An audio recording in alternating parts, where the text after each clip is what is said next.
hace unos días el presidente de la Nación, Alberto Fernández, se le había pedido a las provincias que ese esquema fuera un piso, que si querían aplicar restricciones mayores se lo hiciera, y Córdoba, en acuerdo con todos los intendentes, decidió que las restricciones fueran más livianas porque apuesta principalmente a los testeos, a la trazabilidad y a aislar a los casos que se vayan detectando. Pero hay un tramo del discurso de ayer del gobernador que es muy sintomático porque habla, es muy significativo porque habla de cuál es la postura de fondo de Córdoba en este contexto. Escuchemos al gobernador. Los cordobeses no nos peleamos, no nos interesa pelearnos con nadie. A los cordobeses no nos interesa compararnos con nadie. Los cordobeses no somos de hablar permanentemente comentando los hechos. Los cordobeses, todos,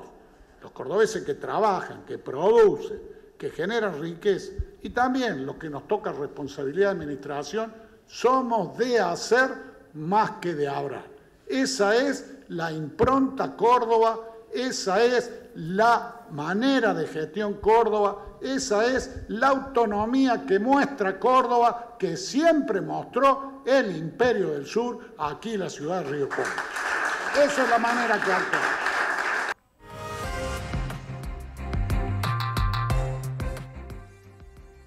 Un concepto que no fue lanzado al azar en este contexto. Claramente lo que dijo el gobernador Juan Schiaretti ayer en el Centro Cívico aquí en Río Cuarto. Habló de la autonomía de Córdoba, de la autonomía del Imperio del Sur, y también señaló que Córdoba no se pelea con nadie. Es decir, hizo referencias a dos cuestiones muy importantes: a la realidad política, en esta exacerbación de la grieta que estamos viendo, en esta pelea intensa y cada vez más fuerte entre el oficialismo y la oposición, que es una grieta que no construye claramente, menos en un contexto sanitario como el que tenemos, profundamente preocupante, una segunda ola que bate récords de casos en el país. Allí trató de generar una tercera posición el gobernador, que es la no pelea,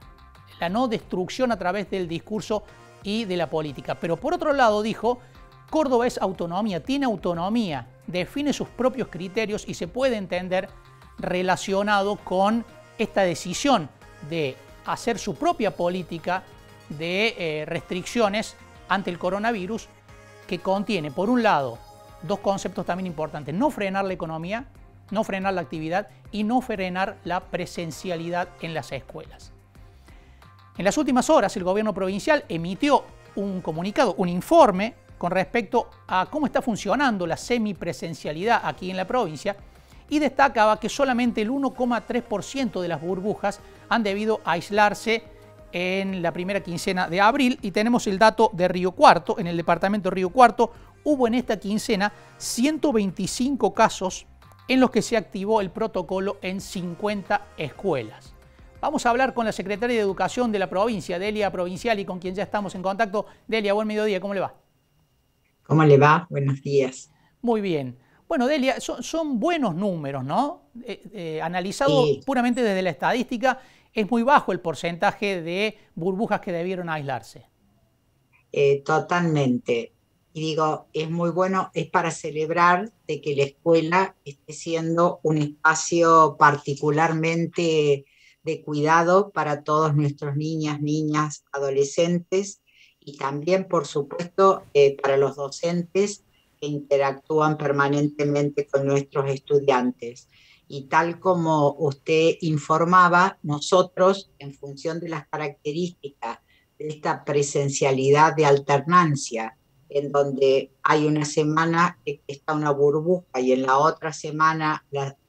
otra burbuja que corresponde a un aula como la concebimos tradicionalmente, hemos hecho el estudio de seguimiento en toda la provincia de cuántas veces se activó el protocolo, lo que indica la actitud de extremo cuidado y cumplimiento del mismo por parte de directivos docentes de las instituciones educativas, y que en esta última quincena ha significado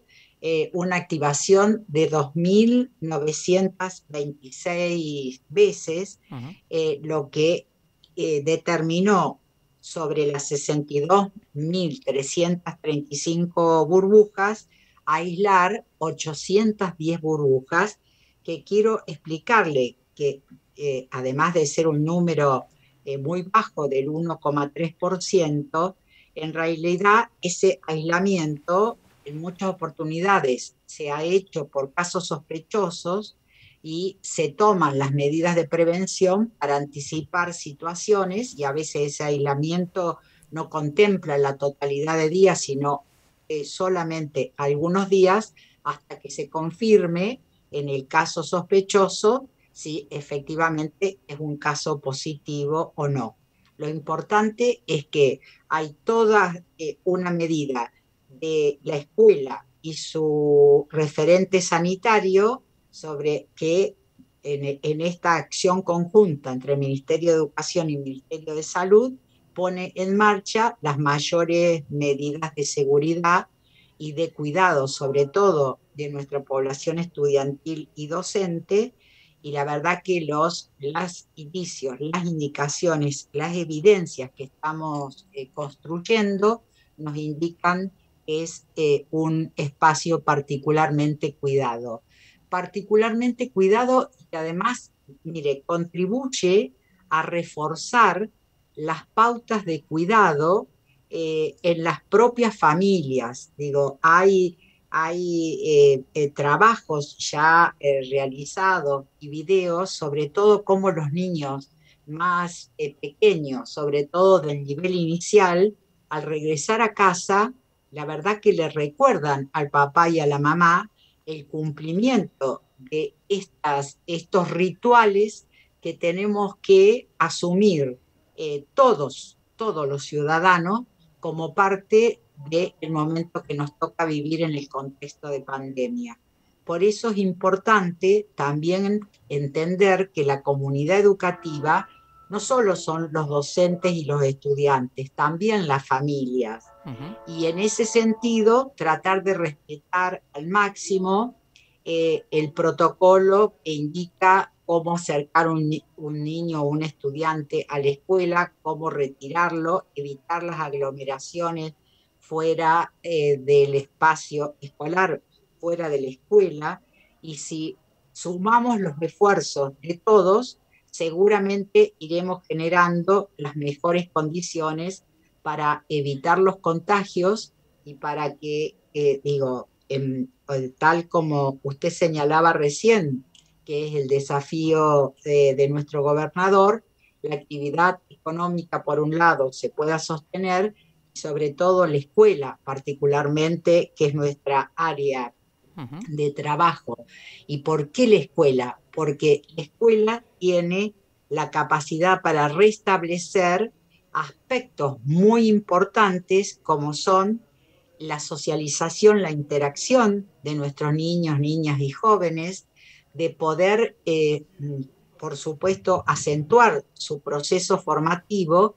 en situaciones particulares de aprendizaje que permitan de alguna manera ir generando en la escuela, con la presencia de un docente, una compensación de las situaciones de desigualdad que pudimos observar en la escuela remota respecto de las oportunidades o no que tuvieron algunos estudiantes. Delia, en el inicio de la semana la UPC que destaca el funcionamiento del sistema semipresencial en Córdoba y defienden con conceptos parecidos al que usted ha planteado recién la presencialidad como un elemento de igualación social, ¿no? O de atenuación de las diferencias, pero dijo que se podría, pide que se analice si en los lugares con fuerte aumento de casos no sería mejor retornar de manera parcial y puntualizada y temporal a un sistema virtual. ¿Lo están analizando ese pedido o estas cifras, estas estadísticas están avalando el funcionamiento del sistema tal cual está? En realidad, primero, estos indicadores, estas evidencias nos muestran de que la escuela sigue siendo espacio escolar, el espacio de mejor cuidado, insisto, para nuestras infancias y juventudes. Por supuesto que llegado el caso, tendremos, y esto es una decisión que toma el Ministerio de Salud y el COE central, si tendríamos que hacer una situación de suspensión temporaria. Pero también yo quiero contarles que ya hemos